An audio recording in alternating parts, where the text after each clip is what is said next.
Hello friends, welcome to my class. Today I am going to teach you chapter 4, Landscape of the Soul, from your book Hornbill of class 11th. It is written by Nathalie Toveroy. So this chapter is about the stories of Chinese and European art drawing, and Nathalie Toveroy is an European, so she has compared the art of both countries, and that we are going to study in this chapter. आइए देखते हैं क्या है इसके अंदर और कैसे उन्होंने इसको समझाया है, कैसे डिफरेंशिएट किया है चाइनीज़ आर्ट और वेस्टर्न आर्ट में. Okay, so let us start with the chapter Landscape of the Soul. Landscape जो है वो आप जानती हैं, लैंडस्केप हम बनाते हैं, ऑफ द सोल आत्मा होती है, तो ड्राइंग जो होती है वो ऑब्वियसली किसी भी आर्ट की जो आर्ट है वो आत्मा होती है. आइए let us go through the chapter and understand. A wonderful old tale is told about the painter Wudoji, who lived in the 8th century. His last painting was a landscape commissioned by the Tang Emperor Xiangzhou to decorate a palace wall. The master had hidden his work behind a screen, so only the emperor would see it. For a long while, the emperor admired the wonderful scene, discovering forests, high mountains, waterfalls, clouds floating in an immense sky, men in hilly path, birds in flight. "Look, sir," said the painter, "in this cave at the foot of the mountain dwells a spirit." The painter clapped his hands and the entrance of the cave opened. The inside is splendid beyond anything words can convey. "Please let me show your majesty the way." The painter entered the cave, but the entrance closed behind him, and before the astonished emperor could move or utter a word, the painting had vanished from the wall. Not a trace of Wudozi brush was left, and the artist was never seen again in the world. So this story is saying, ये एक old tell है, ये बहुत ही सुंदर एक पुरानी कहानी एक पेंटर की जिसका नाम है वुडोजी. वो 18th सेंचुरी में रहा करता था और हिज पेंटिंग वाज मीन्स इतनी सुंदर होती थी, इतनी सुंदर पेंटिंग वो बनाता था कि वहाँ के एम्परर जो थे ज़ियांगज़ोंग, उन्होंने उसको पेंटिंग बनाने के लिए कहा कि वो अपने राजमहल में उसको लगाएंगे, दीवार पे लगाएंगे. तो उसने एक मास्टरपीस बनाया, उसने बहुत सुंदर सी पेंटिंग बनाई, लेकिन उसने ये कहा कि मेरी पेंटिंग सिर्फ एम्परर ही देखेंगे, राजा ही देखेंगे और कोई मेरी पेंटिंग नहीं देख सकता. इसलिए उसने उसे कपड़े से ढककर मीन्स कर्टन के पीछे रख दिया और फिर राजा उसको देखने लगे. जब राजा उसको देखने लगे तो वो बहुत एडमायर करने लगे, उसकी बहुत तारीफ़ करने लगे. वो जो बहुत सुंदर सीनरी बनाई थी, बहुत सुंदर जंगल थे, उसमें बड़े बड़े पहाड़ थे, झरने थे, बहुत बड़े बड़े बादल थे जो आकाश में उड़ रहे थे, और जो पहाड़ियाँ थी उस पर लोग चल रहे थे, चिड़िया उड़ रही थी. ये सारी चीज़ें जो है राजा देखकर उसकी तारीफ़ कर रहे थे. और उसी बीच जो पेंटर है वो बोलता है कि देखिए सर महाराज, इस पेंटिंग में एक गुफा भी है जो कि पहाड़ी के नीचे की तरफ है और जहाँ पर आत्माएं निवास करती हैं। तो पेंटर ने क्या किया, अपने हाथों से ताली बजाई और ताली बजाते ही क्या हुआ, उस पेंटिंग का जो निर्जीव है, जिसमें जान नहीं है और सिर्फ पेंटिंग में कागज पर गुफा बनी हुई है, उस गुफा का द्वार खुल जाता है। उसके ताली बजाते ही गुफा का द्वार खुल जाता है और जैसे ही गुफा का द्वार खुलता है तो कहते हैं कि योर मैजेस्टी महाराज, अंदर बहुत ही सुंदर है, अद्भुत है। अंदर गुफा के अंदर बहुत ही अद्भुत दृश्य है जिसे मैं शब्दों में बयान नहीं कर सकता। और आप मेरे पीछे आइए, मैं आपको दिखाता हूँ कि कितना सुंदर है, कितना भव्य है।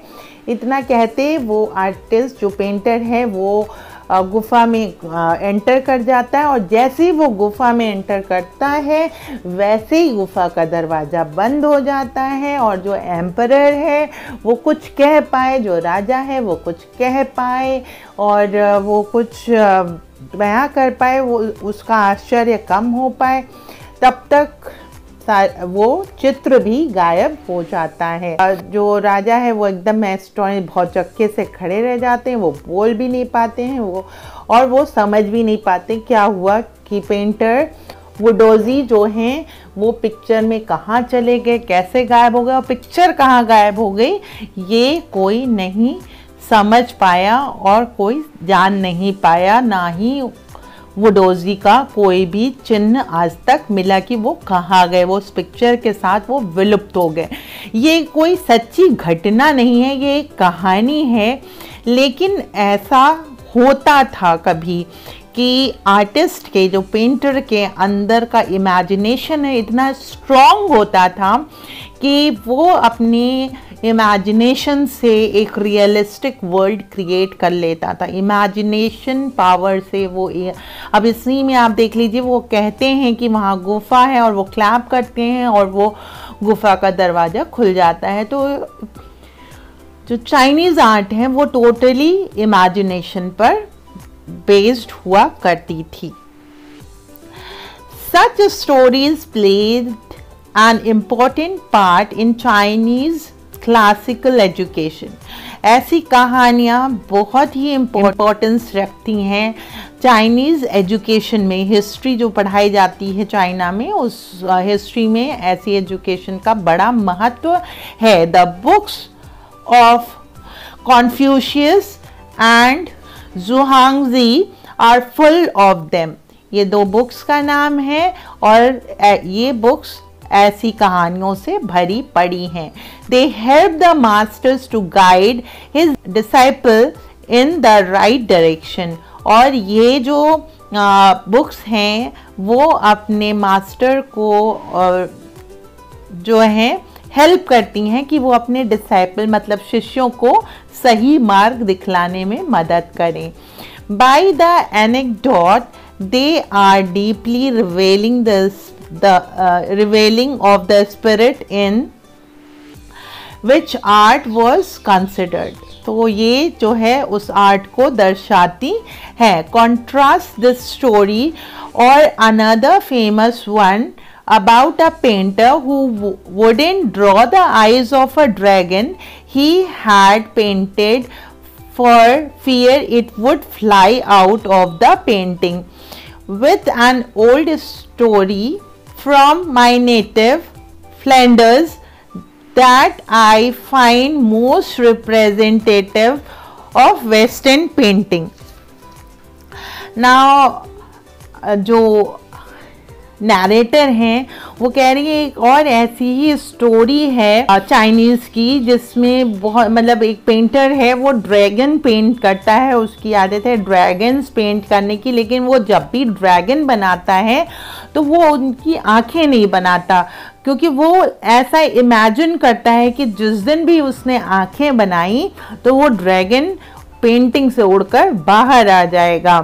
तो नैरेटर कहते हैं कि आइए मैं आपको अपने नेटिव फ्लैंडर्स में ले चलती हूँ वेस्टर्न मीन्स वो यूरोपियन कंट्रीज है, तो वो western part of drawing Flander ले चलती हूँ, वहीं की हैं ये नरेटर जो हैं, और वहाँ के बारे में, वहाँ की वेस्टर्न पेंटिंग के बारे में आपको कुछ बताती हूँ। इन 15th century Antwerp, a master blacksmith called Quentin Metzges fell in love with a painter's daughter. अब 15th century में एंटवर्प नामक शहर में, मतलब एंटवर्प एक जगह का नाम है, वहाँ पे एक मास्टर ब्लैकस्मिथ थे। ब्लैकस्मिथ का मतलब लोहार होता है, वो थे। उनका नाम क्वेंटिन मैथसीज था, और वो एक पेंटर की डॉटर से क्या कर लेते हैं, उन्हें प्यार हो जाता है। The father would not accept a son in law in such a profession. अब जो फादर इन लॉ हैं, जो ससुर हैं, उन्हें बिल्कुल भी पसंद नहीं, वो आर्टिस्ट हैं और वो बिल्कुल भी नहीं चाहते हैं कि उनकी लड़की की शादी एक लोहार से हो, एक ब्लैक स्मिथ से हो, तो वो उनके प्रोफेशन को बिल्कुल पसंद नहीं करते हैं। सो Quentin sneaked into the painting studio and painted a fly on his latest panel with such dedicated realism that the master tried to swat it away before he realized what had happened. अब जो Quentin है, जो black Smith है, वो क्या करते हैं, वो स्नीक करते हैं, चुपके से घुस जाते हैं कहाँ, पेंटर के स्टूडियो में, और वो उनके जो रिसेंटली उन्होंने जो पेंटिंग बनाई होती है उस पर क्या कर देते हैं, एक मक्खी, इतनी जानदार मक्खी बनाते हैं, इतनी रियलिस्टिक मक्खी बनाते हैं, जैसे लगता है जीवंत है, जैसे जिंदा मक्खी बैठी हो, ऐसी मक्खी बना देते हैं। और जब पेंटर आते हैं और देखते हैं मक्खी है, तो वो उसे मारने चलते हैं, लेकिन मारने जैसे ही चलते हैं तो वो रियलाइज़ करते हैं कि ये असली मक्खी नहीं है, लेकिन ऐसी पेंट की गई है कि जैसे कि रियल मक्खी हो। और इसीलिए क्या करते हैं, Quentin was immediately admitted as an apprentice into his studio, और फिर वो क्वेंटिन को अपना शागिर्द बना लेते हैं, वो उनके अंडर अप्रेंटिस बन जाते हैं और काम करने लगते हैं। और क्या होता है, he married his beloved and went on to become one of the most famous painter of his age, और फिर उनकी शादी उनकी लड़की से हो जाती है और वो बहुत बड़े ब्लैक स्मिथ से अब वो बहुत बड़े और फेमस पेंटर बन जाते हैं। These two stories illustrate that each form of art is trying to achieve a perfect illusionistic likeness in Europe, the essence of inner life and spirit in Asia. Now the narrator is saying that कि ये जो दोनों ही कहानियाँ, उन्होंने जो पहले वुडोजी की कहानी सुनाई और ये जो कहानी है, इन दोनों में क्या है, ये दोनों ही अपने आप को वहाँ पर इमेजिनेशन से कहानी को जीवंत करने की कोशिश की गई है, और यहाँ पर रियलिस्टिक, यहाँ पर कोई इमेजिनेशन नहीं है, यहाँ पर जो है साक्षात सामने है, जैसा है वैसा ही आपके सामने प्रस्तुत किया गया, इसमें कोई इमेजिनेशन नहीं है। तो this is the difference between European means western and Chinese art. In the Chinese story, the emperor commissions a painting and appreciates its outer appearance, but the artist reveals to him the true meaning of his work. अब Chinese जो story वुडोजी की है, उसमें जो emperor है वो order देके एक पेंटिंग बनवाते हैं और अप्रिशिएट कर रहे हैं बाहरी जो उन्हें दिख रहा है, बादल दिख रहा है, चिड़िया दिख रही है, वाटरफॉल दिख रहा है, जो भी उन्हें दिख रहा है, फॉरेस्ट दिख रहा है, उसकी वो तारीफ करते हैं। लेकिन पेंटर को खुद बताना पड़ता है जो हिडन चीज़ है, जो बहुत गूढ़ है, बहुत ही छुपी हुई चीज़ है, वो पेंटर बताते हैं कि यहाँ पर एक केव भी है और उसका दरवाज़ा खुलता भी है, वो क्लैप करके भी बताते हैं। तो that is the thing that there the person who is watching can not imagine. वहाँ पर जो पेंटर है उसकी इमेजिनेशन वो खुद बताता है, इमेजिन करता है कि ये चीज़ें यहाँ पर है, but the artist reveals him the true meaning of his work. The emperor may rule over the territories he has conquered, but only the artist knows the way within. राजा कितना भी पावरफुल हो, कितना भी शक्तिशाली हो, वो नहीं इमेजिन कर पा रहा उस पेंटिंग को। दैट इज़ द थिंग कि यहाँ पर इमेजिनेशन किसका चल रहा है? पेंटर का चल रहा है। जिसने पेंटिंग बनाई है वो उसमें इमेजिन कर सकता है, या खुद आप इमेजिन करिए कि क्या क्या हो सकता है। तो पेंटर ने इमेजिन करके राजा को बताया। लेट द वे, द डाउ, a word that means both the parts of the or the method, both the parts और द मेथड मीन्स वहाँ पर पेंटर कह रहा है कि आइए मैं आपको रास्ता दिखाता हूँ। आप किसको रास्ता दिखा रहे हैं? राजा को दिखा रहे हैं, जो कि दुनिया को जीत रहा है, राज्य को चला रहा है, लेकिन यहाँ पर राजा को पेंटर रास्ता दिखा रहा है। And the mysterious work of the universe, and really it is mysterious because imagine ही नहीं कोई कर सकता है कि केव का दरवाजा खुलेगा क्लैप करने से। The painting is gone but the artist has reached his goal beyond the material appearance. अब यहाँ पर वो कैसे, वो अपनी एम पे तो पहुँच जा रहा है, जो आर्टिस्ट है वो अपने एम पे पहुँच जा रहा है। उसका एम था राजा को खुश करना, राजा को एक ऐसी पेंटिंग दिखाना जो कि यूनिवर्स की यूनिक पेंटिंग थी, मटेरियलिस्टिक वर्ल्ड से परे, और उसने अपने काम में सफलता हासिल कर ली। वो पेंटिंग में चला जाता है और पेंटिंग भी गायब हो जाती है। A classical Chinese landscape is not meant to reproduce an actual view as other a Western figurative painting। बहुत साफ सी बात है कि जो चाइनीज़ लैंडस्केप्स हैं, जो चाइनीज़ आर्ट हैं, उसका मतलब मकसद ये नहीं है कि एक्चुअल चीज़ रिप्रेजेंट करना। उसका मकसद है इमेजिन करना। मतलब जो भी पेंटिंग को आप देखिए, आप इमेजिन करिए, आप सोचिए और ये करिए, वो बहुत क्लियर नहीं होगी आपके माइंडसेट पे। बट वेस्टर्न पेंटिंग जो है वहीं पर बहुत ही फिगरेटिव है, बहुत ही क्लियर है। Whereas the European painters want you to borrow his eyes and look at a particular landscape exactly as he saw it from a specific angle। अब आप यहाँ समझ लीजिए कि जो यूरोपियन पेंटर है वो क्या करता है, वो चाहता ही नहीं है कि आप कुछ इमेजिन करिए। वो ये चाहता है कि जैसी उसने पिक्चर बनाई है, चाहे वो लायन की हो, चाहे वो लैंडस्केप हो, चाहे वो कुछ भी हो, वो उसने जो सोच कर बनाई है वो सोच आपके भी माइंडसेट में वैसी ही फिट बैठे जैसा उसने सोचा है। वो आपको इमेजिन करने नहीं देता, वो आपको सिर्फ देखने के लिए बाध्य करता है। वहीं the Chinese painter does not choose a single view point. वो एक सिंगल व्यू पॉइंट नहीं चूज करते, वो बहुत सारी चीज़ें पेंटिंग में बना देते हैं और जो व्यूअर्स हैं उनको उनके ऊपर छोड़ देते हैं वो कैसे इमेजिन करते हैं। His landscape is not a real one and you can enter it from any point।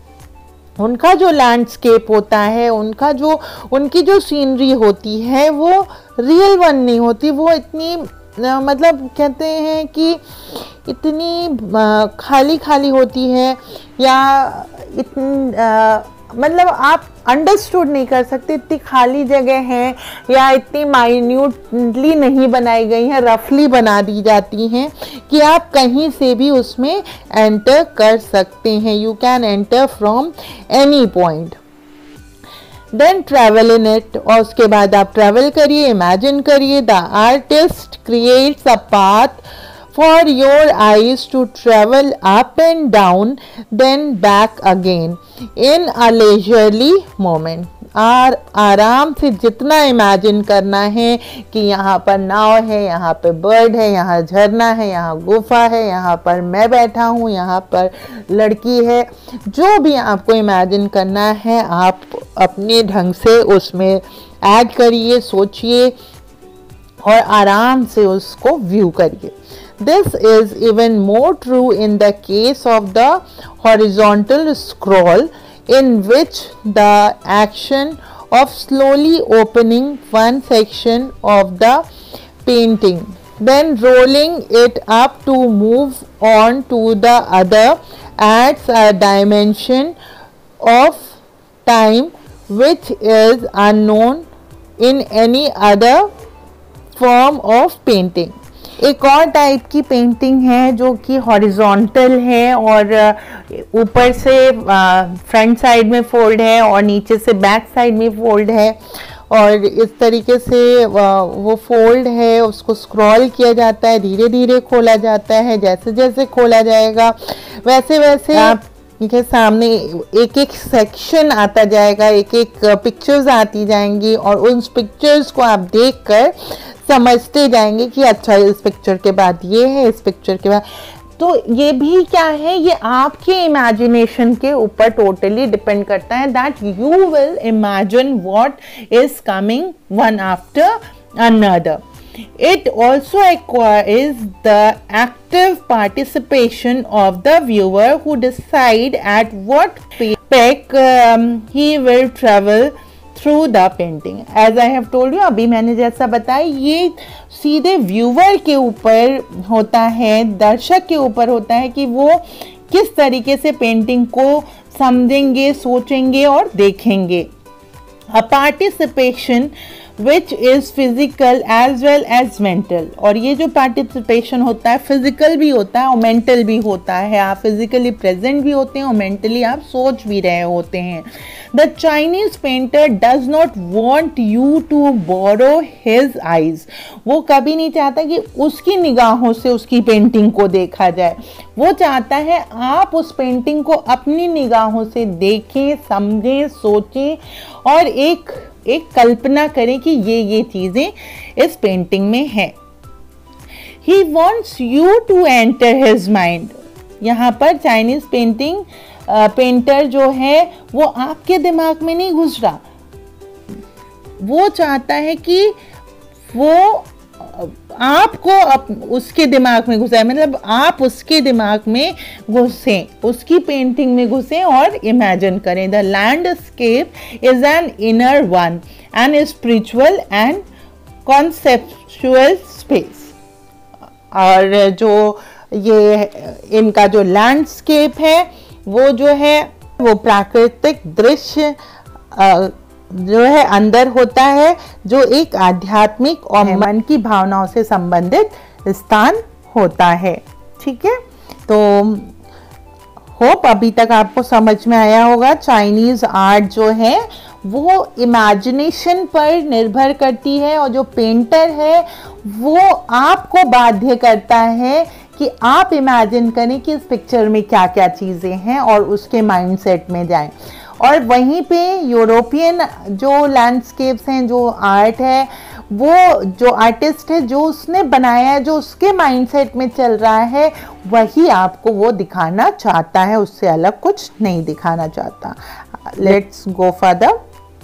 This concept is expressed as Shan Shui literally mountain water which used together represent the word landscape. अब ये landscape जो word है उसका जो meaning है land and scape, so that is Shan Shui literally mountain and water. Land and scape is mountain and water, उसका मतलब mountain पहाड़ और पानी है, ठीक है. More than two elements of an image, these represent two complementary poles reflecting the diast view of the universe. So यहाँ पर जो है कहा जा रहा है इस भाव को सेंसुई के रूप में व्यक्त किया जाता है जिसका शाब्दिक अर्थ, जिसका वर्डली जो मीनिंग है पहाड़ी और झरना है, जो एक साथ प्रयोग करने पर शब्द जो है प्राकृतिक दृश्य, यूनिवर्सल जो होता है प्राकृतिक दृश्य, नेचुरल दृश्य का प्रतिनिधित्व करता है. एक तस्वीर के दो से अधिक ये तत्व एक दूसरे के पूरक होते हैं, पूरक होने का प्रतीक होते हैं. Okay, so the mountain is young. Mountain को क्या कहते हैं? यंग कहते हैं. रीचिंग वर्टिकली टूवर्ड्स हेवन, और ये हेवन स्वर्ग की ओर ले जाता है. Stable, warm and dry in the sun, while the water is yin, horizontal and resting on the earth, fluid, moist and cool. अब दोनों चीजें अलग अलग हैं. आप देख सकते हैं वो स्टेबल है, वार्म है, ड्राई है इन द सन, और ये जो है वो फ्लूइड है, मॉइस्ट एंड कूल है. The interaction of yin, the receptive feminine aspect of universal energy. yin जो है वो औरत का सिंबल है, नारी का सिंबल है, and its counterpart yang, active and masculine, is of course a fundamental notion of daoism. तो ये masculine पार्ट है, ये मेल पार्ट है. ओके, young male part है. What is often overlooked is an essential third element. यहाँ पर देखना ज़रूरी है, जिसको ओवरलुक करना ज़रूरी है, देखना ज़रूरी है, वो बहुत ही essential है, वो थर्ड एलिमेंट है. वो क्या है? द मिडिल वॉइड, बीच का हिस्सा, middle void, where there interaction takes place, और जहां पर ये दोनों मिलते हैं. This can be compared with the yogic practice of pranayama. Okay, तो ये यौगिक प्रैक्टिस प्राणायाम हिंदी में आप सभी लोग जानते हैं, प्राणायाम किया जाता है. Breathe in, retain and breathe out, ये प्राणायाम की विधि है. Breathe in, retain and breathe out. The suspension of breath is the void where meditation occurs, जहाँ पर ध्यान लगाया जाता है. यही तरीका होता है ब्रेथ इन और ब्रीथ आउट, ये तरीका होता है प्राणायाम का. The middle voice is essential, और ये बहुत एसेंशियल है यिन और यांग के मिलन के लिए, बहुत ही ज़रूरी है. Nothing can happen without it, इसके बिना कुछ भी नहीं हो सकता है. Hence the importance of the white unpainted space in Chinese landscape. और यही सारी चीज़ें होती हैं जो आप देखते हैं चाइनीज़ पेंटिंग में, बहुत सारी जगह खाली होती हैं, तो आप उसमें क्या कर सकते हैं? इमेजिन करके उसको फिल कर सकते हैं. This is also where man finds a fundamental role. यहाँ पर क्या होता है? This is also where man finds a fundamental role. यही वह जगह है जहाँ पर इंसान को उसकी आधारभूत भूमिका मिलती है. ओके, उसको अपना रोल मिलता है. In that space between heaven and earth, पृथ्वी और स्वर्ग के बीच में ये जगह है जहाँ पर उसका मिलन होता है. मतलब धरती और आकाश के बीच में उसकी जगह पर वो ब्रह्मांड के दोनों ध्रुवों के बीच में संचार का माध्यम बनता है. ठीक है, दिस प्रेजेंस इज एसेंशियल, और ये बहुत ही ज़रूरी है. Even it only suggested far from being lost or oppressed by the lofty peak he is in. Francois Change's wonderful expression, the eye of the landscape. तो यहाँ पर जो उनकी उपस्थिति आवश्यक है, चाहे वे केवल सुझाव मात्र के लिए हों, खाली सजेशन के लिए हों, खो जाने या महान ऊंचाइयों द्वारा दबाए जाने से दूर, और वह फ्रैंकोइस चंगेज की अद्भुत अभिव्यक्ति हैं. वो अभिव्यक्ति क्या है? The eye of the landscape में है. The eye of the landscape में जीवंत हैं. तो this is the expert from the landscape of soul, ethic and spirituality of Chinese. इसी में एक कहानी और जुड़ी हुई है, getting inside outer art.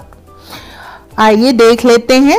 When French painter Jean Dubuffet mooted the concept of art brut in the 1940s, the art of the untrained visionary was of minority interest. मतलब जो फ्रेंच पेंटर हैं जीन डबुफेट, उन्होंने एक concept ये किया art brute 1940s में, और वो अनट्रेंड थे, वो कोई ट्रेंड आर्टिस्ट नहीं थे, वो अनट्रेंड आर्टिस्ट थे, लेकिन उन्होंने एक कॉन्सेप्ट निकाला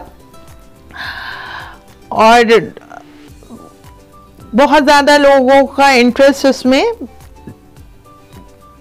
जो था वो डेवलप, माइनॉरिटी बहुत ज़्यादा लोगों का इंटरेस्ट नहीं आया, लेकिन आया, कुछ लोगों का इंटरेस्ट आया.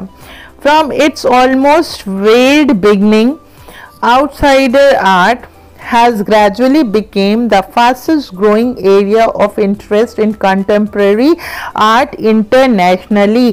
और slowly और gradually जैसे जैसे पर्दा उठता गया, वैसे वैसे इनके आर्ट का जो जादू था वो सिर्फ देश में नहीं पूरे संसार में चलने लगा, इनके आर्ट का जादू, जबकि ये कोई ट्रेंड आर्टिस्ट नहीं थे. This genre is described as the art of those who have no right to be artists, as they have received no formal training yet so talented and artistic insight. अब ये generation उन लोगों को अर्पण था, उन लोगों के लिए था जो कि आर्टिस्ट नहीं थे, फिर भी आर्ट बहुत अच्छे से जानते थे. जैसे बहुत सारे लोग होते हैं, उन्होंने गाना नहीं सीखा होता है लेकिन फिर भी बहुत अच्छा गा लेते हैं. ऐसे बहुत सारे लोग हैं जिन्होंने आर्ट की ट्रेनिंग नहीं ली है लेकिन फिर भी बहुत सुंदर आर्ट बनाते हैं. तो ये जनरेशन उनको डेडिकेटेड था. Their works are stimulating contrast to a lot of mainstream offering. Okay, उनके जो काम थे वो काफ़ी प्रचलित हुए. Around the time of Dubuffet was propounding his concept in India, an untutored genius was creating paradise. Untutored means untrained genius जो है कि एक पैराडाइज बनाया. Years ago the little patch of jungle that he began clearing to make himself a garden sculpted with stone and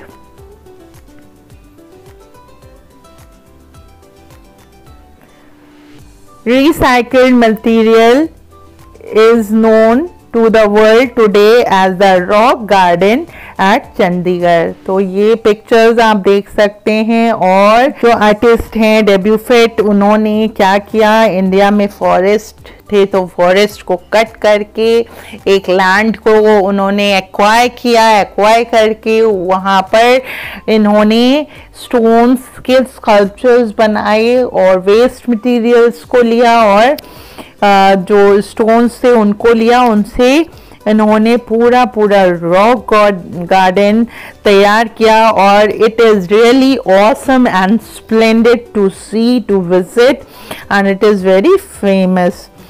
It's 80 years ago creator director Nek Chand is now hailed as India's biggest contributor to outsider art. The 15th issues spring 2005 of Raw Vision, a UK-based magazine pioneer in outsider art publications, feature Nek Chand and his rock garden sculpture Women by the Waterfall on its anniversary issues cover.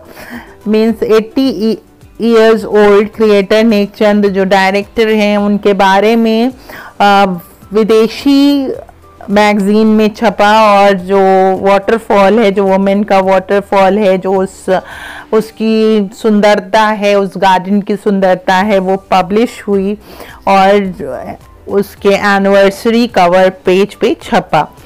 The notion of art bird और raw art. Raw art का मतलब आप जान रहे, raw मतलब क्या होता है? अनट्रेंड, जो ना सीखा हुआ हो, जिसने सीखा नहीं है. Raw art was of work that were in their raw state as regards cultural and artistic influence. और रॉ आर्ट ने इतना कल्चरल और आर्टिस्टिक इन्फ्लुएंस छोड़ा. Anything and everything from a tin to a sting to a broken down car could be material for a work of art. यहाँ पर हर चीज़, चाहे वो एक छोटा सा टिन का डब्बा हो, चाहे वो कार हो, सभी चीज़ें मटेरियल जो हैं वो आर्ट के काम में आ सकती हैं. Something Nek Chand has taken by dizzying height, recognizing his art as an outstanding testimony of the difference of a single man can make when he lives his dream.